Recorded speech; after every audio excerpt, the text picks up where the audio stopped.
भगवान नहीं कहते गोपी जनों से मैं तुम्हारा ऋणी हूं, भगवान कहते क्यों? भजन और प्रेम। भजन बल से भगवान अजित को बांध लिया। भजन बहुत बड़ी चीज, खूब नाम जप करो, जैसे चाहो वैसे भगवान को देख सकते हैं, जिस रूप में चाहो उस रूप में भगवान को देख सकते हैं। सब खूब नाम जप करो, अच्छे आचरण करो, दूसरों को सुख पहुंचाओ, आपको पलट कर मिलेगा, वही सुख पलट कर मिलेगा बहुत रूप में। जो दूसरों को दुख देता है, दूसरों को कष्ट देता है, किसी भी जीव को सही, वो पलट कर उसी को कष्ट देता है। इसलिए हम सबसे प्रार्थना करते हैं, शराब मत पियो, मांस मत खाओ, जुआ मत खेलो। देखो ये आज बताया यहाँ एक आकर के पीछे वाले बैच में कि बहुत से बच्चे मोबाइल से जुआ खेलते हैं और वो हार जाते हैं और सुस्त कर लेते हैं, ऐसा बड़ी हानि। तो हमको तो ज्ञान ही नहीं था, हमको तो आज ज्ञान हुआ कि मोबाइल से भी जुआ खेला जाता है। अभी मोबाइल वाला तो हमें पता नहीं था, आज पता चला कि मोबाइल से बच्चे जुआ खेलते हैं। तो ना शराब पियो, ना जुआ खेलो, और व्यभिचार प्रवृत्ति नहीं, दूसरे की हिंसा करके मांस खाना नहीं, इससे तुम्हारा जीवन बर्बाद हो जाएगा। सब लोगों से हाथ जोड़कर प्रार्थना है, जीवन को पवित्र बनाओ तो तुम्हें चिंता, शोक, भय से अपने आप मुक्ति मिल जाएगी।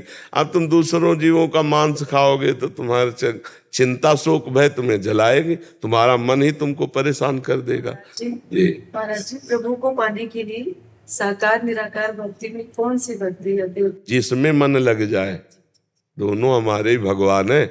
जल और बर्फ में क्या भेद है? जल और बर्फ में कोई भेद है? जल ने जब रूप धारण किया तो बर्फ रूप दिखाई दे रहा, लेकिन बर्फ में है क्या? जल ही जल तो है ना। तो निराकार साकार हो एक ही ब्रह्म है, उसे आप निराकार भजो या साकार भजो, जिसमें रुचि हो जाए। दोनों हमारे प्रभु के स्वरूप है, जिसमें रुचि हो जाए उसी खूब भजन करो। श्री विष्णुधर मिश्रा जी। राधे राधे महाराज जी। राधे राधे महाराज जी। महाराज जी, संन्यास लेते समय आपको ईश्वरीय प्रसाद की अनुभूति का इतना प्रबल विश्वास कैसे था कि जिसने आपको संन्यास के इस सिद्ध द्वार तक पहुंचा दिया?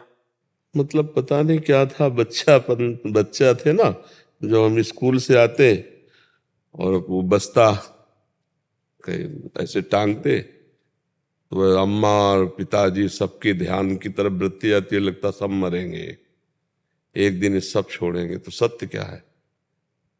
मतलब कहीं ना कहीं पूर्व जन्म का कोई बीज था जो सत्य के लिए हमें प्रेरित करता। सत्य क्या है? फिर कौन साथी है मेरा? आखिरकार मरना ही है, तो फिर सत्य क्या है? खोज करते मन में, क्या क्या सत्य है, क्या सत्य है। तो रोज शाम के हमारे जो शरीर के बड़े भाई थे वो भागवत सुनाते थे, आधा घंटे पूरा ऐसे परिवार बैठता था। तब बड़ा सात्विक ऋषिकुल, मतलब मोहल्ले में प्याज लहसुन भी नहीं आता होगा, ऐसा सात्विक। तो उस भागवत से पता चला कि भगवान की प्राप्ति ही जीव का परम लक्ष्य है। तो पूर्व का तप होगा, भजन होगा जरूर, क्योंकि बाल्यावस्था में ऐसी लगन मतलब मुश्किल होती। बस मन ने ठान लिया, 9th पास हुए थे, भागो, संसार से भागो, भगवान की प्राप्ति करनी। हमें यह भी पता नहीं था कि भगवान की प्राप्ति के लिए गुरु बनाया जाता है, संत वर्ण का अभी कुछ ज्ञान नहीं था। बस एक भागो, भाग करके एक नंदेश्वर शंकर जी का धाम है, वहां रुके। वहीं से दृढ़ विश्वास विश्वनाथ जी भगवान शंकर ने करा दिया, अब आज जीवन घर नहीं जाना और मुझे भगवान की प्राप्ति करनी है। बस सब संयोग बनते चले गए, सदगुरु मिला, बस कहीं अटकने नहीं दिया, कहीं फंसने नहीं दिया। अच्छा, ऐसा जीवन रहा कि कभी पूरे जीवन में वृंदावन के सिवा हमें कभी रसोई से भोजन नहीं मिला कि हम ऐसे बैठे हैं हमें कोई पवा रहा है, कभी जिंदगी में नहीं। या शंकर जी का मंदिर, खंडहर, या ऐसे घर गृहस्थी में कभी एक रात भी पूरे जीवन में। जवानी पूरी निकल गई, हमारा स्वभाव ऐसे ही था, ऐसे ही बात करना। अगर भिक्षा आदि के लिए कभी नहीं, कभी किसी से संपर्क नहीं, कोई संपर्क, पूरा जीवन। अब यहाँ 10-12 वर्ष से भगवान ने सेवा दे दी है, तो जैसे वो चलावे उनके हाथ में है। कर तुम अकर तुम अन्यथा कर तुम, ये पूरा जीवन भगवान के द्वारा ही चलाया गया। हमें तो कहीं कुछ नहीं दिखाई दे रहा कि इसमें हम कहीं हैं। बचपन में जब हमें ज्ञान नहीं था तब वैराग्य दिला दिया, बड़ा कठोर कष्टमय जीवन निपटाते हैं। तो इसमें केवल भगवान को देखा है। हाँ, कहीं मैं नहीं रहा, क्योंकि ना हमें इतना ज्ञान था, ना हमारा कोई साथी था, ना हमारा कोई लक्ष्य बना। पर एक बात ये थी कि अव्यक्त भगवान मुझे घसीट रहे थे और था मुझे भगवत प्राप्ति करनी है। ये मुझे सिखाया पढ़ाया ज्ञान नहीं है, ये केवल भगवान के द्वारा प्रेरित किया हुआ, उन्हीं के द्वारा। अब जो जीवन है ये अलग जीवन है। ये ऐसा है कि रिमोट से चल रहा है। पहला जो जीवन था वो भारी तप में जीवन था, बड़ा कष्ट में जीवन था। अब कष्ट में जीवन है, पर उसकी कष्ट निवारण की सुविधाएं हैं। दर्द है तो दवा मिल जाती है, डायलिसिस हो रहा है। पहले सर्दी गर्मी बरसात भूख प्यास गाली अपमान, कोई उसके लिए सब कुछ सहना, पर हर समय हमारे साथ भगवान रहे, हमको बोध रहा है। हर समय भगवान का अद्वितीय प्यार दिखाई देता है। कभी कभी अपमान जब होता, लोग गालियां देते गंगा किनारे जैसे, तो आकाश की तरफ देखते कि भगवान, तो आता सह जाओ, टूटना नहीं, चुप, सह जाओ सह जाओ। अंदर से आता सह जाओ सह जाओ। वही सारे अब देखो लाखों नेत्रों से भगवान प्यार कर रहे हैं, कितने लोग प्यार कर रहे हैं। क्या संबंध है हमारा, क्या है हम, कुछ नहीं। लेकिन मेरे मालिक इतने रूपों में प्यार कर रहे हैं, जिसको देखो वही आनंदित हो रहा है देख के, वही नाच रहा है। ये क्या है, मेरे भगवान मुझे प्यार दे। जिन्होंने कहा था चुप सह जा, वही इतने रूपों में जय हो राधा राधा, ऐसे मेरे भगवान इतने रूपों में प्यार कर रहे हैं। तो कहीं हम नहीं थे ना संन्यास लेने में, कहीं हम नहीं थे इतना कठोर जीवन व्यतीत करने में, और कहीं हम नहीं हैं इन सुविधाओं में। मेरे भगवान का केवल चल रहा है। कभी ऐसे पूरे संसार में एक भी व्यक्ति मेरा नहीं है, और पूरे संसार में हमें सब तरफ से प्यार मिल रहा है, क्योंकि मेरे भगवान सब रूपों में प्यार कर रहे हैं। ऐसा देख रहे हैं। कहीं हम न साधना करने में थे, न कहीं हम इस वृंदावन की इस स्थिति में है। मेरे प्रभु सब कर रहे, और वो हम केवल देखते जा रहे हैं कि मेरे प्रभु क्या करा रहे, क्या बुलवा रहे, क्या दिखवा रहे। समझ पा रहे हो हमारी बात। हम कहीं संन्यास में नहीं थे, नहीं तो जो जीवन व्यतीत हुआ वो तीनों काल, सर्दी गर्मी बरसात, गंगा स्नान करना, कई कई दिन, मतलब 7-7 दिन हो जाते, भोजन नहीं मिलता गंगा किनारे। पर कभी मन निराश नहीं हुआ कि चलो घर लौट चलते हैं। पूरा जीवन हो गया, घर से निकले ना, एक बार भी घर में बैठ के भोजन नहीं किया। पूरी जिंदगी हो गई जन्मभूमि नहीं, माता पिता सब पधार गए, कभी हमें पता नहीं, कभी हमें सूचना नहीं, कभी कोई मतलब, बिल्कुल असंग जीवन व्यतीत। अब व्यवहार में प्रभु उतार रहे, इतना व्यवहार। तो यह है कि जीवन का अंतिम समय है, अब जो भगवान करवा ले, उन्हीं का खेल चल रहा है। ऐसे चले हैं, ऐसे तो हमें ऐसे चलाया भगवान ने अपनी गोद में। कोई हमारा शिक्षक मित्र कभी नहीं, दूर से, जैसे कहीं संत वचन हो रहे तो हम बहुत अलर्ट रहते थे, सावधान। दूर से सुना है, 100 हाथ दूर से, मतलब की बात जो मिली पकड़ लिया, खत्म। हम कभी किसी से संपर्क नहीं रखा, कभी किसी का नहीं, दूर से सुना। और जिस आश्रम में रुके एकदम असावधान स्थिति दिखाते, पर परम सावधान रहते। जहां देखते यहाँ फंसाव होने वाला है, अपना कमंडल दंड उठाया, चल दिया। कोई मतलब नहीं, कब चले गए कहाँ चले गए, कोई मतलब नहीं। ऐसे जीवन कटा है पूरा, असंग जीवन, पशुवत जीवन। हमारे पैरों की चमड़ी इतनी मजबूत थी, कभी जूता नहीं पहना कि अगर बम्बूल का कांटा लगे तो टूट जाएगा, घुसेगा नहीं, ऐसा था। इतनी इतनी बेवाएं थी यहाँ, फिर दवाइयाँ लगा लगा के तब वो। अब तो जीवन क्या है, अब तो जैसे प्रभु रखे, मरा हुआ जीवन है, तो मरा हुआ जीवन है ना। हम कुछ कर सकते हैं, किडनी फेल शरीर है, ना कुछ सोच सकते हैं। सोच वही जो प्रभु सोचावे, क्रिया वही जो प्रभु करावे। अब तो बस ऐसे नहीं, हम कभी सोफा में बैठे थे, हम कभी नहीं कुछ आसन के सिवा जीवन में। हमसे एक बार एक संत ने पूछा था, तुम्हारा लक्ष्य क्या है? तो हम कहा श्वान प्रवृत्ति की तरह, जैसे कुत्ते को एक बार टुकड़ा डालो, फिर डंडा मारो तो चलो, फिर पुचकारो, फिर टुकड़ा डालो, फिर आ जाएगा। 10 बार करो तो 10 बार आ जाएगा, 10 बार दबका, उसका कोई मान नहीं। फुटपाथ में सोता है, मर जाए तो उसकी अंत्येष्टि किया करने वाला कोई नहीं। ऐसा जीवन चाहते थे, कोई पूछने वाला न हो, एकांत में बैठकर केवल भगवान के लिए रोए, केवल उनके लिए तड़पे। अब उनका खेल, अब वो सब करवाना चाहते तो कौन रोक सकता है? नहीं तो हमारा जीवन का लक्ष्य यही था कि एकांत में भगवान के लिए बैठकर रोऊं, रात दिन भगवान के निरंतर चिंतन में रहूं, और मर जाऊं तो कोई पूछने वाला ना हो, तो अंत्येष्टि क्रिया करने वाला ना हो। ऐसा भाव था। 3 नियम लिए थे जीवन में। कभी पैसा अपने पास नहीं छूंगा, रखूंगा नहीं। हमारा दूसरा, राजकीय विभाग में कभी हमारा नाम नहीं होगा, न जमीन न पे। तीसरा, कभी जिंदगी में शिष्य नहीं बनाऊंगा। 3 नियम लिए थे, एक नियम टूट गया, गुरु आज्ञा शिष्य बनाना। आज तक हमारे पास एक पैसा नहीं, एक हमारे नाम कोई जमीन नहीं, कहीं भी राजकीय विभाग में कहीं भी कुछ नहीं। ऐसे सत्संग किया, ऐसे किया, जो आया ये उठाए, संत जन है, खाओ फिर। हमारा कोई ना हिसाब से मतलब है, ना हमारा कोई लेने देने से। जहाँ हम रह रहे हैं वो एक शिष्य का फ्लैट है, वही आज भी खर्चा चला रहा है पूरा उसका, उसमें हम केवल रह रहे हैं। जो गाड़ी है वो आने जाने के लिए 2-3 शिष्यों की है खड़ी, जिसमें बैठो चले आओ, छोड़ दो। ना हमारा गाड़ी, ना रुपया, ना पैसा, ना कुछ। भाई एक चीज में ये जो शिष्य, ये गुरु आज्ञा हुई कि मंत्र दो, शिष्य बनाओ जीवन का जो। तो फिर अब लगा कि जिनकी वस्तु है वो करवाना चाहते, इसलिए हो रहे नहीं। पक्का समझो, हमारा प्रवचन करना, एकांतिक का उत्तर देना, समाज, ये हमारा स्वभाव नहीं था, स्वभाव नहीं था। पशुवत एकदम जीवन। और कभी हम किसी से प्यार से बात नहीं की। पीछे जो 10-12 वर्ष के पहले ब्रजवासी जन मिले, उनसे पूछ लेना, कभी प्यार से बात नहीं की। अगर किसी ने राधे श्याम कहा तो मनाया, उत्तर दे दिया, नहीं दिया, अरे क्या बात है, ऐसे बात की कि दोबारा हमारे सामने खड़ा ना हो। ना काहू से दोस्ती, ना काहू से बैर, पर फुसकार रखनी।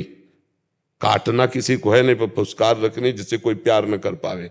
आज तक कोई दोस्त नहीं, आज तक किसी से। ये हमारे भगवान का, हमारे स्वभाव में नहीं था। अगर कोई हमारी वार्ता हुई और कोई ऐसे 100-50 रुपया रखे तो हम डांट देते थे, बनिया की दुकान समझे।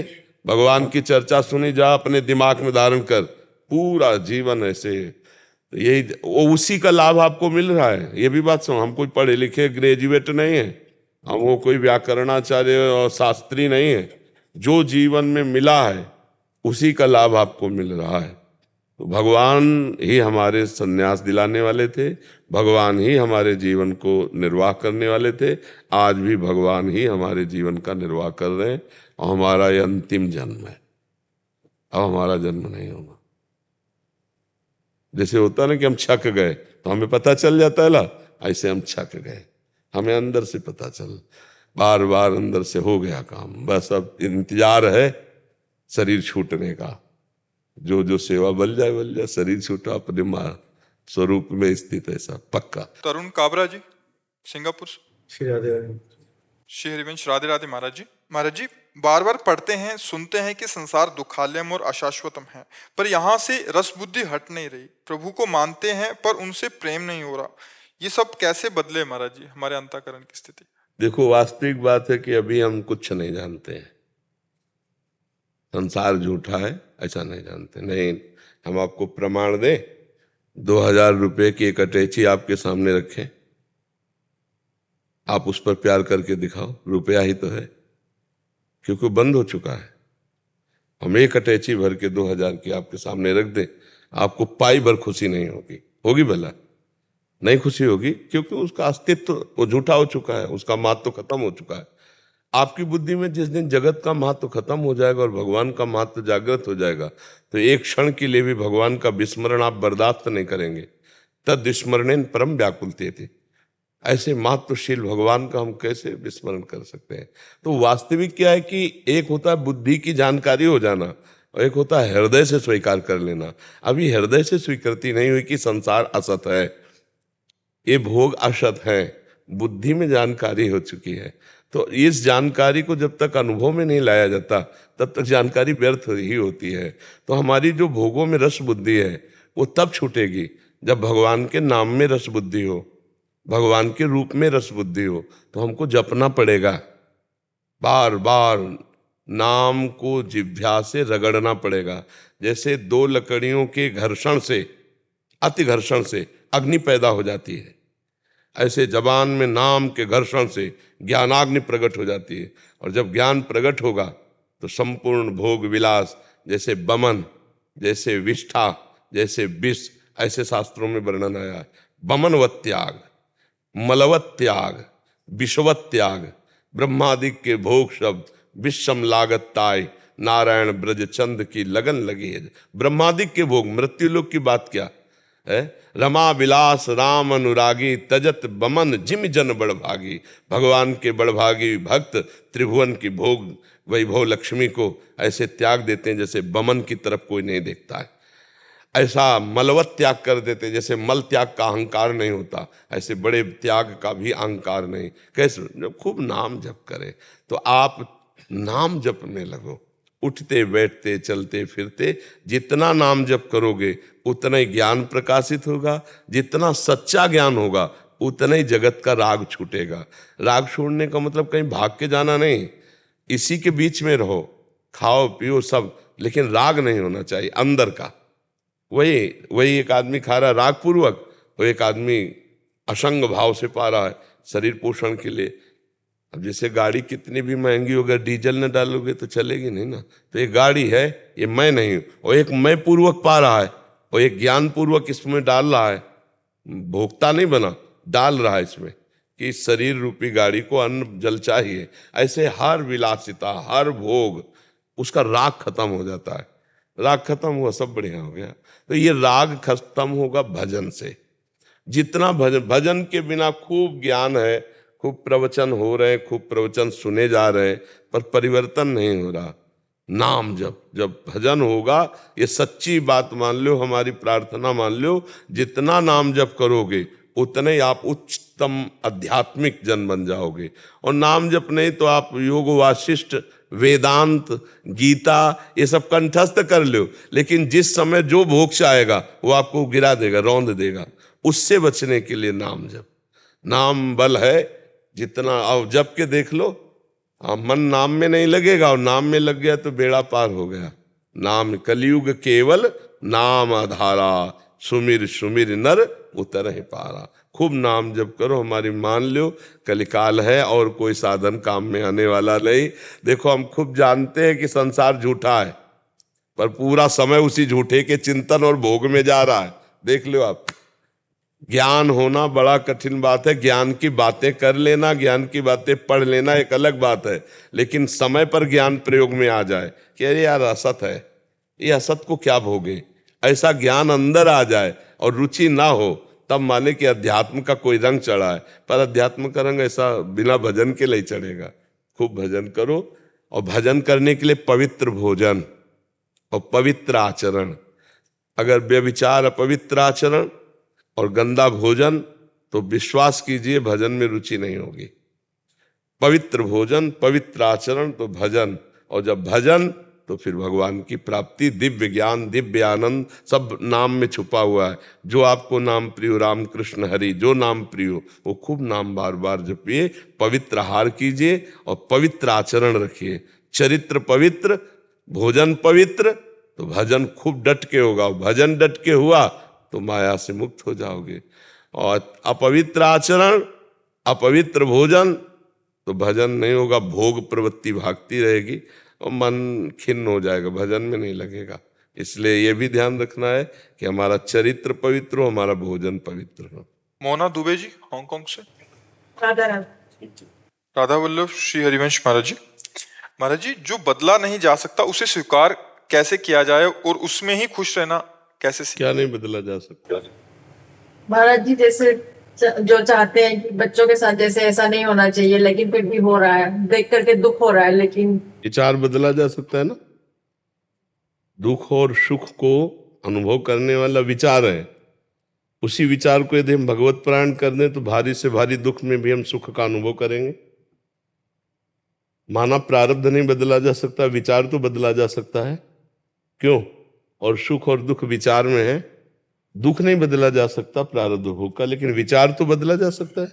अगर विचार हमारा भगवान में है तो फिर हमें दुख कैसे हो सकता है? आनंद समुद्र भगवान है। विचार हमारा शरीर में है और क्रियाओं में है, तब तो चाहे कोई स्वस्थ शरीर भी हो तो भी उसे दुख भोगता, चिंता, शोक, ये नाना प्रकार की उद्विग्नताएं, भय, विषाद, ये हट नहीं सकता। देहाभिमानी कभी इनसे नहीं हट सकता। कोई भले कोरी बात कहे मैं सुखी हूं, लेकिन हमारा शास्त्र कहता है, हमारे ब्रह्म ऋषियों ने कहा है, जब तक चित्त को भगवदाकार नहीं किया जा सकता तब तक चिंता, शोक, भय, उद्विग्न, विषाद इनसे नहीं बचा जा सकता। तो हम विचार तो बदल सकते हैं ना अपने, और वो विचार बदलने के लिए विवेक चाहिए, और विवेक मिलता है सत्संग में। बिन सत्संग विवेक न हुई, तो सत्संग मिला, विवेक हमारा जागृत हो रहा है, नाम जप करें तो हम सब कुछ बदल सकते हैं। हमारा मनुष्य जीवन कोई पशु जीवन है? परिस्थितियां आती हैं, परिस्थितियों को हम सुख भाव में परिवर्तित कर सकते हैं। अगर हम भगवान से न जुड़े हों तो अभी दुख ही दुख है, हमें पाई वर्ष दुख नहीं है, पाई भर दुख नहीं है, एकदम मस्त एकदम, क्योंकि हमारे प्रीतम, हमारे प्यारे प्राणनाथ प्रभु, उनका स्मरण, उनसे चित्त का जुड़ना, तो ये नाशवान शरीर का जो दुख सुख मान अपमान है ये व्याप्ता नहीं है। अगर चित्त भगवान में नहीं है तो लाख उपाय कर लो, लाख रुपया जमा कर लो, लाखों उन्नति की सब डिग्रियां ले लो, कुछ शांति नहीं मिलने वाली। गोस्वामी जी सरल भाषा में कह रहे, तब लगी कुशल न जीव कहूं, सपने हूं मन विश्राम, जब लगी भजत न राम कहूं, शोक धाम तज काम। शोकों का खजाना कामना, जब तक कामनाओं का त्याग करके जीव भगवान का भजन नहीं करता, तब लगी कुशल न जीव को, सपने हूं मन विश्राम। स्वप्न में भी मन विश्राम को प्राप्त नहीं हो सकता। इसलिए आनंद की प्राप्ति, प्रसन्नता की प्राप्ति एकमात्र भगवान के नाम का चिंतन, रूप का चिंतन, लीला का चिंतन, गुणों का चिंतन, या समस्त चिंतनों को त्याग करके स्वरूप स्थिति, ज्ञान मार्ग, भक्ति मार्ग, योग मार्ग, ये स्थापित किए भगवान ने आनंद के लिए। तो हम ऐसा जो बदल नहीं सकते तो उसको हम विचार के द्वारा मंगल में बना सकते हैं। भारी से भारी दुख परिस्थिति भी हमें सच्चिदानंद भगवान के सुख से अलग नहीं कर सकती। अगर सच्चिदानंद सुख नहीं मिला तो ये पार्थिव सुख हमें संतोष नहीं दे सकते, क्योंकि हम भगवत स्वरूप हैं। भगवत स्वरूप चैतन्य घन अविनाशी को ये प्राकृतिक विनाशी सुखों से कभी तृप्ति न हुई है, न होगी। इतिहास साक्षी है। बड़े बड़े चक्रवर्ती सम्राटों का चरित्र पढ़कर देख लीजिए कि उन्हें जो देव सुख मिले उससे भी उनको तृप्ति नहीं। अरे देवराजेंद्र को तृप्ति नहीं हुई, वो एक महात्मा की कुटिया में जाकर के गंदा आचरण करता है। देवराजेंद्र होकर के गौतम ऋषि के आश्रम में जा, इतनी बड़ी सुख सुविधाएं, उसको तृप्ति मिली क्या? लोग सोचते हैं स्वर्ग जाएंगे, अप्सराएं। अरे स्वर्ग का स्वामी मृत्यु लोक के महात्मा की कुटिया में जाके गलत आचरण करने का प्रयास किया। जो फिर आप सब जानते हैं उस कथा को, गौतम ऋषि और अहिल्या के चरित्र को। तो त्रिभुवन में कौन ऐसा है जो देवराजेंद्र से बढ़कर भोग विलासिता एकत्रित कर सके? वो त्रिभुवन पति है, फिर भी उसको शांति नहीं, क्योंकि चित्त भगवान में नहीं। इसलिए सार बात है, यहां की परिस्थितियां दो कर्मों से बनती हैं, शुभ कर्म और अशुभ कर्म। और भगवान कहते हैं अवश्यमेव भोक्तव्यम कृतम कर्म शुभाशुभम, पाप कर्म और पुण्य कर्म का फल भोगना पड़ेगा। जैसे कोई नहीं चाहता मुझे दुख आवे, जबरदस्ती दुख आ जाता है, ऐसे ना चाहो तो सुख आ जाएगा जो आपके कर्म के अधीन। लेकिन भगवत प्राप्ति कर्म के अधीन नहीं है। भगवत प्राप्ति क्रियाओं से नहीं होती, वो हमारा स्वरूप है, विचार से। जितना उत्तम स्वीकृति, उत्तम विचार, वो शास्त्र स्वाध्याय, सत्संग, नाम जप, नाना प्रकार के जो भागवतिक सेवाएं, उनके द्वारा पवित्र अंतःकरण से तब हमारा विचार जो है वो परमानंदमय हो जाता है। विचार ही दुख सुख को देने वाले हैं, क्रियाओं में दुख सुख नहीं है, विचार में है। हम कई बार सुनाया, वर्षा हुई, किसान की खेती लहलाई, बड़ा प्रसन्न हुआ, उसको सुख मिला। और कुम्हार के पात्र रखे थे वो सब भींज करके बेकार हो गए, अब वो दुखी हो गया। एक ही क्रिया से एक सुखी हो रहा है और एक दुखी हो रहा है। दो ब्राह्मणों को एक भगत ने निमंत्रण दिया, दोनों खा के लौट रहे थे। एक का मुंह बहुत उदास था, एक का प्रसन्न था। पूछा भाई आप उदास क्यों है और आप प्रसन्न क्यों है? बोले आज तो भोजन का भी जुगाड़ नहीं था, भगवान ने भोजन भी करा दिया और 11 रुपया दक्षिणा भी दी जजमान ने, इसलिए हम खुश हैं। बोले तुम नाराज क्यों हो? बोले जजमान को देखकर मन में संकल्प बना था 51 तो देगा ही, लेकिन उसने 11 दिया तो हमारा 40 का घाटा हो गया। अब उसमें बताओ विचार दुख है या क्रिया दुख है? क्रिया तो दोनों को आनंद देने वाली हुई, एक विचार करके दुखी हो जाता है, एक विचार करके सुखी हो जाता है। अब जैसे हमारा कोई अपमान कर रहा है या हमारे सामने कोई विपत्ति आई है, तो हम कोई पशु थोड़ी मनुष्य है। हम विचार के द्वारा वो संघर्ष करें, हम विचार के द्वारा उसको जीते कि हमारे किसी कर्म का फल आया है, हम थोड़ा शांत रहते हैं। जैसे रात अपने समय से व्यतीत होती है, दिन आ जाता है, ऐसे अपने समय से भोग कराकर विपत्ति भी चली जाएगी। जैसे सुख संपत्ति आती है, ऐसे विपत्ति आती है। हमारा मनुष्य जीवन दोनों को सहने के लिए, पर सहन करने की सामर्थ्य है अध्यात्मवान को, जो परमार्थ पे चल रहा है। अगर परमार्थ नहीं तो टूट जाएगा। देखो लोग डिप्रेशन में मर रहे, डिप्रेशन में सड़ रहे हैं, क्यों? विचारहीन, विचारहीनता बढ़ती चली जा रही, नकारात्मक सोच, बस भय चिंता शोक। मनुष्य जीवन, तुम सच्चिदानंद भगवान के स्वरूप हो, अंश हो, कहाँ फंस गए?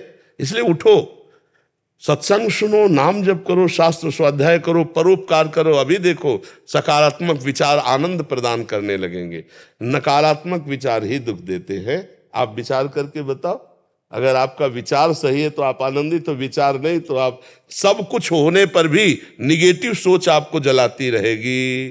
पाप कर्म करने वाला कभी भय रहित नहीं होता, शोक रहित नहीं होता, विषाद रहित नहीं होता, अपने आप मन उसको दंड देता रहता है। और जो सत्कर्म भगवत चिंतन करने वाला है, हर परिस्थिति में जो विषाद लायक परिस्थिति, उसमें भी उसको विषाद नहीं होता, आनंद होता है। मृत्यु भी उसके लिए महोत्सव हो जाती है, जिसका चित्त भगवान से जुड़ा हुआ है, शरीर राग नष्ट हो चुका है। तो ऐसा समझ रहे हैं आप? ऋतुश्री खंडेलवाल जी, जयपुर से। श्री हरिवंश महाराज जी, कोई भी कार्य करने पर पूर्णता निश्चिंतता नहीं आती, मन सदैव उस कार्य की सफल होने के लिए चिंतन में लगा रहता है। क्योंकि भगवान का भरोसा नहीं है, भगवान का दृढ़ भरोसा नहीं है, और भगवान की बातों का हम चिंतन नहीं करते।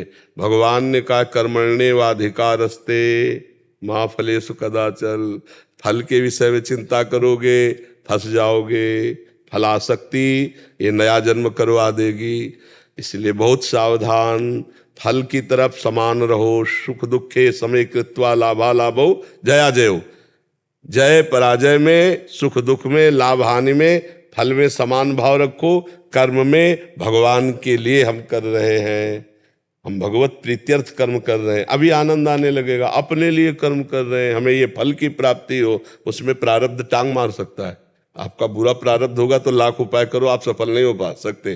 तो हमें कर्म करने का अधिकार है, फल पर भगवान के ऊपर छोड़ देते हैं। फल में समता धारण करें और कर्म करें, और उस कर्म को भगवान को समर्पित कर दें, तो वो कर्म योग हमें भगवत प्राप्ति करा देगा, जो परम फल है, जो परमानंद है। ये कर्मों की आसक्ति ही तो हमें बार बार जन्म मरण में डाल रही है। कर्मों की आसक्ति फलाशक्ति, फल को हम भगवान के चरणों में समर्पित करते हैं और प्रयत्नशील रहते हैं, शास्त्र सम्मत कर्म करते हैं, निश्चित सुख की प्राप्ति होगी। असत कर्म करना नहीं है, अशुभ कर्म करना नहीं है, सत्कर्म छोड़ना नहीं है। फल चाहे जो आवे उसमें हम समान भाव रखते हैं कि हमारे भगवान जो विधान करेंगे बड़ा मंगल करेंगे, तो आनंद आ जाएगा। और अगर शास्त्र सम्मत नहीं चलोगे तो फिर आनंद की अनुभूति तो होगी नहीं, और सबको समान ही फल मिले ऐसा नहीं है। एक ही कर्म लाखों लोग कर रहे हैं, किसी को उत्तम फल मिलता है, किसी को मध्यम मिलता है, किसी को निकृष्ट मिलता है, किसी को मिलता ही नहीं मिलता। खूब हम दिखावें आपको, पढ़े लिखे डिग्री लिए घूम रहे, कोई नौकरी नहीं, प्रारब्ध काम कर रहा पूर्व का। फल की तरफ अगर हम, तभी तो हम भी परेशान हो जाते हैं। आदमी तभी ये शरीर नाश तक की बात सोच लेता है, नहीं? अब किसान आदमी पूरा फल में आसक्त है, पूरी फसल नष्ट हो गई, अब सोचा हम तो बेकार हो गए। विद्यार्थी पूरा, और जब वो फेल हुआ तो अपने को कई जगह ऐसा व्यापार। कल वो हमको एक यहाँ भगत बैठे हुए बता रहे थे कि आजकल मोबाइल में जुआ खेला जाता है। हमको तो पता ही नहीं। तो उन्होंने बताया कि इससे लोग शरीर नाश भी कर रहे हैं, कि लाखों रुपए करोड़ों रुपए हार जाते हैं और फिर अपना शरीर नाश कर लेते हैं। तो हमें लगता है कि थोड़ा अगर अध्यात्म से नहीं जुड़ोगे तो तुम बहुत परेशान हो जाओगे, क्योंकि बहुत बड़ा कर्म का विचित्र रूप है। ऐसा थोड़ी कि आप मेहनत कर रहे हो फल मिल ही जाएगा, नहीं नहीं नहीं मिले, एक पाई नहीं मिलेगा, ऐसा भी हो सकता है। सरसों की फसल, हम लोग किसानों, तो सरसों की फसल 10 बीघा सरसों पकी खड़ी है, अब सुबह काटना है और शाम के बादल आ गए और वर्षा शुरू हो गई। अब सबके प्राण सूख गए कि वर्षा में फूल जाएगी और जहां सूर्योदय हुआ वो सब चिटिक जाएगी, सब बेकार चली जाएगी, एक भी दाना नहीं मिलेगा, सब फैल। अब वो किसान बैठे, ऐसे कितने आप क्षेत्र हैं, आप देखो ना कितने व्यापार हैं, कितने ऐसे क्षेत्र हैं जहां हमारा प्रयत्न जो है निष्फल हो जाता है और हमको असंतोष हाथ लगता है। अध्यात्म बचाएगा उस समय। अगर अध्यात्म से नहीं जुड़े, भगवान से नहीं जुड़े, तो ये जो घटनाएं सुनने को मिलती हैं कि विद्यार्थी ने शरीर पूरा कर दिया, या किसी किसान ने शरीर पूरा कर दिया, या किसी व्यापारी ने, कई तरह से ऐसे असंतोष प्रकट हो जाते हैं। हमारा जीना केवल भोगों के लिए नहीं है, हमारा मनुष्य जीवन बहुत। अच्छा, शरीर छोड़ना अगर अंतिम फाइनल होता तो सब छोड़ दे, का परेशानी झेले, लेकिन फाइनल तो नहीं है ना, एक और नया कर्म बन गया। बहुत दुर्गति होती है शरीर छोड़ने वाले की, जिसे हमारे शास्त्र कहते हैं बहुत सबसे बड़ा अपराध है शरीर को नष्ट कर देना, सबसे बड़ा अपराध। और ऐसे को बहुत बुरी दुर्गति प्राप्त होती, प्रेतादि योनियां, जहाँ पानी भी पीने को नहीं मिलता। तो हमें लगता है अध्यात्म से जुड़े तो समझ में आएगा। कभी भगवान के वचनों से जो अमृत टपक रहा है, गीता का कर्मयोग सुने, कर्मयोग पढ़े, तब तो समझ में। इसीलिए कोई शास्त्र स्वाध्याय कहाँ कोई कर रहा है। अच्छा, सही माने में शास्त्रों का उपदेश भी मिलना कठिन है, क्योंकि अगर हम शास्त्रों से अर्थ दोहन की भावना रखेंगे, सम्मान की भावना रखेंगे, तो हमें शास्त्र का अर्थ समझ में नहीं आएगा। शास्त्र का अर्थ समझ में तभी आएगा जब हम अध्यात्म को जानना चाहें, भगवान को पाना चाहें, तो वो शब्द खोल देंगे। नहीं तो पढ़ जाओ, कंठस्थ कर लो, दूसरे को सुना दो, लेकिन तुम्हारे आचरण एकदम अपवित्र होंगे, जो बोल रहे हो उसके विपरीत आचरण होंगे। जब तक भगवत प्राप्ति लक्ष्य नहीं बनता, तब तक शास्त्र का सही माने में अर्थ पता नहीं चलता है। तो हमें लगता है कि बड़े महापुरुषों ने जो टीकाएं की है, तो गीता जी पढ़ो, सत्संग सुनो, और जो कर्म है उसे करो, लेकिन फल में समान भाव रखो। फल में समान भाव वही रख सकता है जिसका भगवान से संबंध जागृत हो चुका है, कि ठीक है आज ऐसी समस्या है, असफलता है, भगवान कर्तुम अकर्तुम अन्यथा कर्तुम सर्व समर्थ है। जिनके एक संकल्प से अनंत ब्रह्मांड बनते हैं, वो कल हमारे लिए व्यवस्था कर देंगे। आज मैं असहाय हूँ, असमर्थ हूँ, दुखी हूँ, आज मेरी परिस्थिति है, लेकिन वो करुणा निधान है, वो जरूर और जरूर कोई न कोई मंगल विधान हुआ और जीव सुखी हो जाता। सुदामा जी के खाने को नहीं था और द्वारिकाधीश पर दृढ़ भरोसा था ना, तो जैसी द्वारिकापुरी वैसी सुदामापुरी बनी ना। हाँ, ये पक्का समझो, भगवान महान लक्ष्मीपति है। तो जिसका भगवान से संबंध स्वीकृत होता है, वो हर परिस्थिति को झेल जाता है कि यार आज ऐसा है तो कल भगवान मंगल विधान करेंगे। अब भगवान से संबंध है नहीं, वो परिस्थितियों से को केवल अपना सुख दुख माना था कि अब की बार जो फसल हुई अब तो हम निहाल हो जाएंगे, और उसके विपरीत हो गया। अब वो क्या करे, अब उसको ये लगता है अब तो शरीर पूरा कर दे, बेटी का ब्याह था, बच्चों की पढ़ाई, हर तरह। और हम कहते हैं अगर उस समय भगवान का भरोसा है तो कोई ऐसा रास्ता निकल आएगा जिससे सब सहज में हो जाएगा, सब सहज में हो जाएगा। भगवान बहुत कृपालु है, सबके हृदय में बैठे, एक एक सेकंड सबको देख रहे हैं, सबको देख रहे हैं। इसलिए हमें लगता है भगवान का आश्रय लिया जाए, कर्म फल में समान भाव रखा जाए, और खूब नाम जप करो, सत्संग जरूर सुनो। हाँ, और अगर आपकी रुचि बन जाए तो गीता जी ले आओ। देखो, श्री स्वामी राम सुखदास जी ने बहुत बढ़िया टीका की है, साधक संजीवनी उसका नाम है। आप गीता प्रेस से मंगवा लीजिए और कर्म योग आप पढ़ करके देखिए, बहुत सुंदर टीका की है, तो आपको समझ में आ जाएगा, फलाशक्ति का नाश हो जाएगा। शास्त्र स्वाध्याय संतों के वचनों से बहुत सुंदर विवेक उत्पन्न होता है, और विवेक ही हमको कर्म बंधनों से बचा सकता है। ने टीका लिया तो है, आपने बताया था 2-4 एकांतिक में, लेकिन अभी समझ नहीं आ रहा है। आप समझ कैसे आएगी बुद्धि अपवित्र है तो कैसे। और उसकी टीका को कुछ समय पहले हमने थोड़ा सा सत्संग किया है, महीना 2 महीना तो उसमें किया है, वो सुनो, वो समझ में आ जाएगा। क्योंकि वो हम अपनी भाषा में बोलते हैं ना, जैसे गाँव की भाषा में, वो सहज भाषा में समझ में आ जाएगा। उसके समझने के लिए बच्चा बताया ना, जब तक भगवान से अपना संबंध स्वीकृत नहीं होगा, भगवत प्राप्ति लक्ष्य नहीं होगा, तब तो ऊपर से निकल जाएगा, सब समझ ले आएगा। नहीं ना, ऐसे समझ जाता है ना। हाँ, उसके लिए विद्वता नहीं चाहिए, उसके लिए अंदर का भाव चाहिए। पढ़ते रहो, सुनते रहो, नाम जप करते रहो, समझ में आने लगेगा। और सही समझ तो तब होती जब भगवान समझाते हैं। सोई जाने जे देव जलाई और जानत तुम्हें। वो सच्चा ज्ञान तो भगवान ही हृदय से देते। लगे रहो, कभी न कभी जगत गुरु कृपा करेंगे और ज्ञान प्रकाशित से जुड़े हैं ना, पहले बड़ा कुछ जीवन खराब, आपने सब सुधार दिया। नहीं, भगवान सब संभालते हैं, हम सब भगवान के दास हैं, उन्हीं की कृपा से सबका मंगल होता है। निमित्त वो किसी को बना दे, मंगल भवन तो वही है। हाँ, वो जो हमारा मंगल कर रहे हैं वही आपका मंगल कर रहे हैं। हाँ, ये जरूर है कि वो इस शरीर को निमित्त बनाकर इससे बुलवा रहे, तो आपको लग रहा है इधर नहीं, वो भगवान से ही रहा है। निमित्त किसी को बना सकते हैं वो। डॉक्टर रोहित जी, राधे राधे महाराज जी। महाराज जी, मैं निरंतर रूप से भगवान के मंदिर व नाम जप भी करता हूँ महाराज जी। क्या निरंतर रूप से भगवान के मंदिर व नाम निरंतर रूप से भगवान का मंदिर, इसका अर्थ हम नहीं समझे। मैं निरंतर मंदिर जाता हूँ। निरंतर नहीं, नित्य। क्योंकि निरंतर शब्द अलग है, उसका अर्थ अलग है। निरंतर माने होता है अव्यावृत, अखंड। तो मंदिर में हर समय बैठे रहते हैं, तो उसमें भी अखंड नहीं हो सकता, क्योंकि शौचालय जाओगे, लघु शंका जाओगे, उसे हम निरंतर नहीं कह सकते। नित्य, हाँ अब समझ, नित्य। महाराज जी, मैं नित्य भगवान के मंदिर व नाम जप करता हूँ महाराज जी। बचपन से ही स्वप्न अब में नाम जप में तुम्हें कितना नाम जप करते हो? मैं एक माला विधि करता हूँ। एक माला में कितना समय लगता है?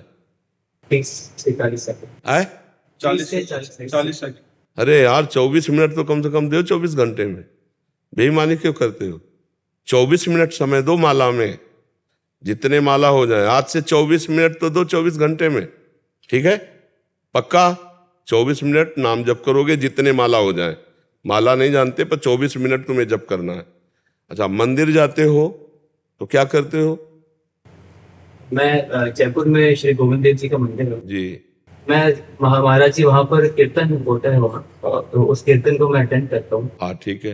पहला काम, जब ठाकुर जी के सामने गए, पहले हाथ जोड़े, फिर साष्टांग दंडवत किए, फिर ठाकुर जी के मंदिर की 4 परिक्रमा की, फिर कीर्तन में बैठ गए, फिर प्रणाम करके वापस लौट गए।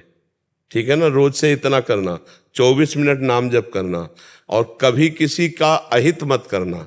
डॉक्टर हो, जो भी मरीज आवे, जिस भी विधान से, जो भाई अलग अलग विधान है ना, कि कोई होम्योपैथिक, कोई, अब हमें तो पता नहीं कौन से आप डॉक्टर हो, कौन से डॉक्टर हो? मैं फिजियोथेरेपिस्ट हूँ। फिजियोथेरेपिस्ट ये क्या होता है? वो हाँ, तो मरीज को भगवान का स्वरूप मानकर, क्योंकि भगवान सबके अंदर है, जितना ज्ञान है आप उसकी डॉक्टरी कीजिए। उचित जो भेंट है वो जीवन यापन के लिए ले लीजिए। 24 मिनट नाम जपना शुरू कीजिए। मंदिर में जैसे कहा वैसे जाइए। फिर आगे 1 महीने बाद कभी आना हो ना, तो हमें बताना कि लाभ आपको क्या हुआ है।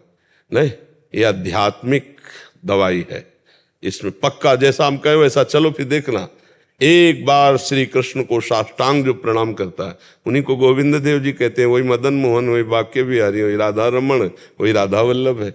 एकोपि कृष्णः कृतः प्रणामो दशाश्वमेधा अवर्तेन तुल्यः दशाश्वमेधि पुनरेपि जन्म कृष्ण प्रणामी न पुनर्भवाय। एक बार भगवान श्री कृष्ण को साष्टांग दंडवत करने से 10 अश्वमेध यज्ञ के अवभृत स्नान का फल मिलता है।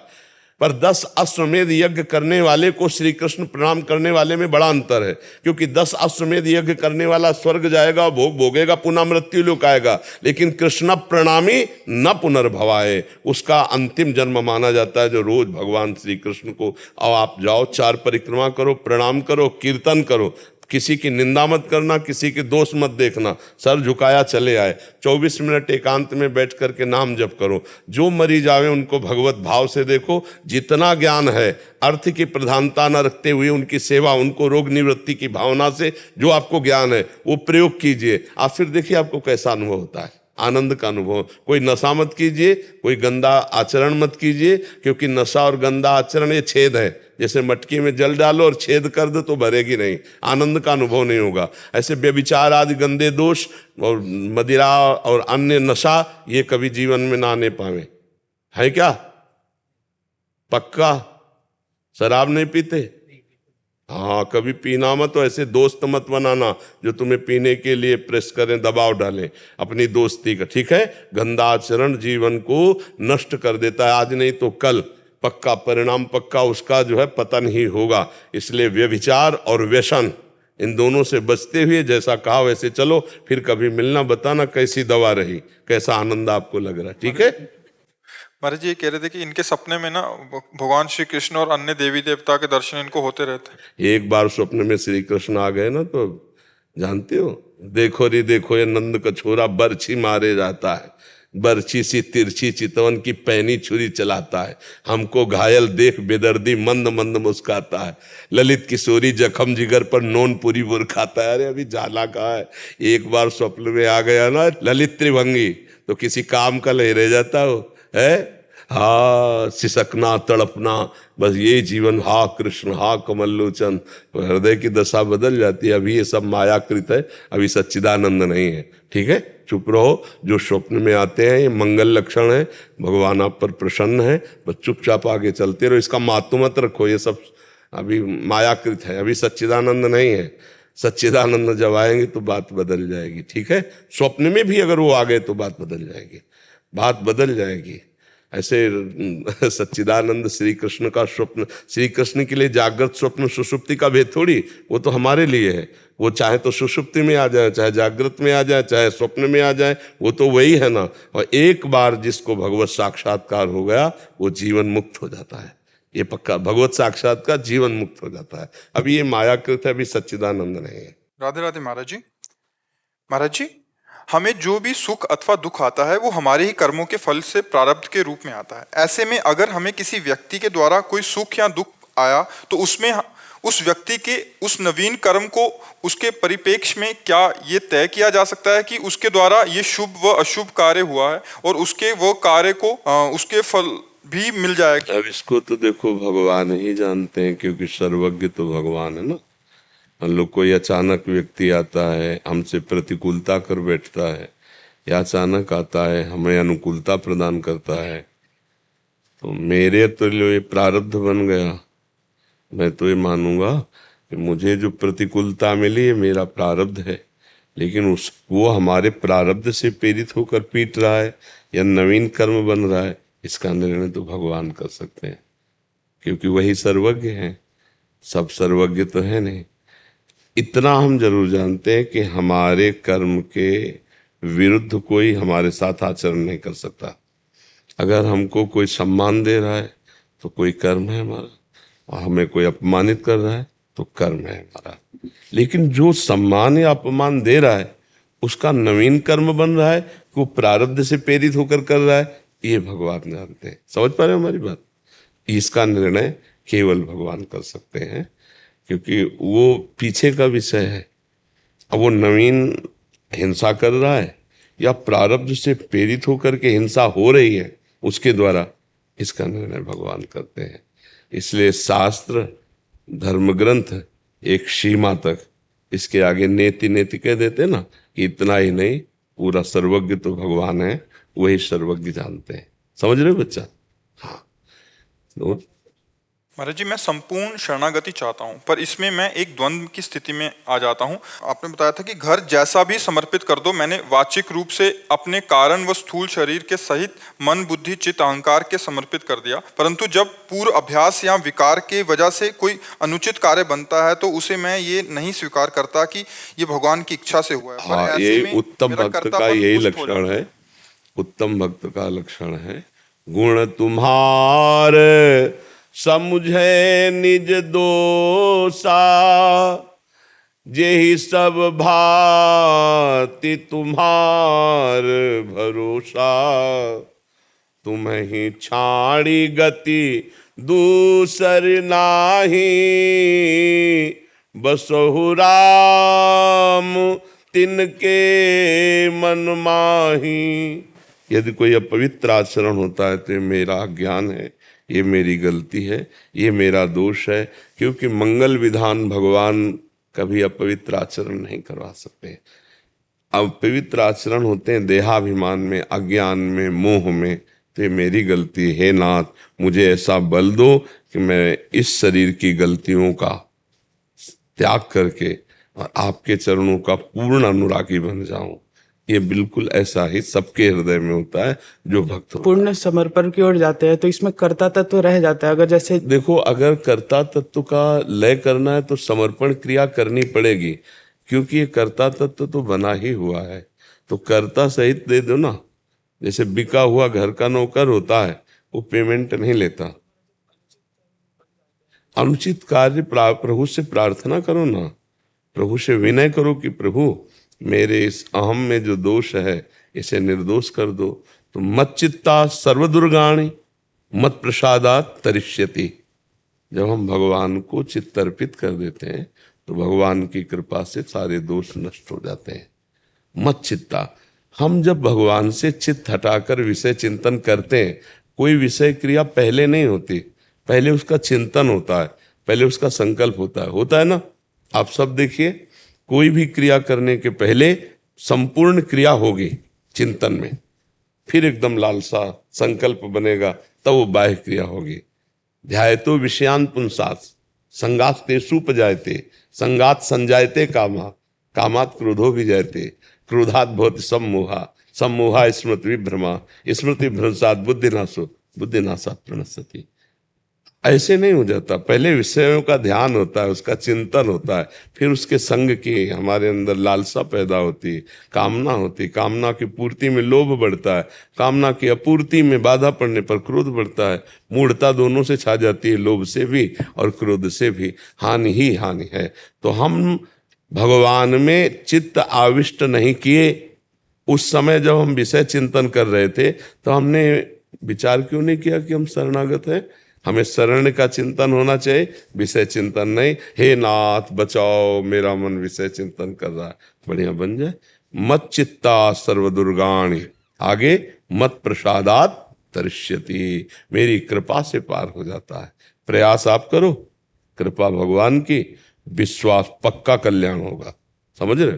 अगर कल्याण न करना होता तो तुम नवीन बच्चे को ये सद्ज्ञान ही न देते।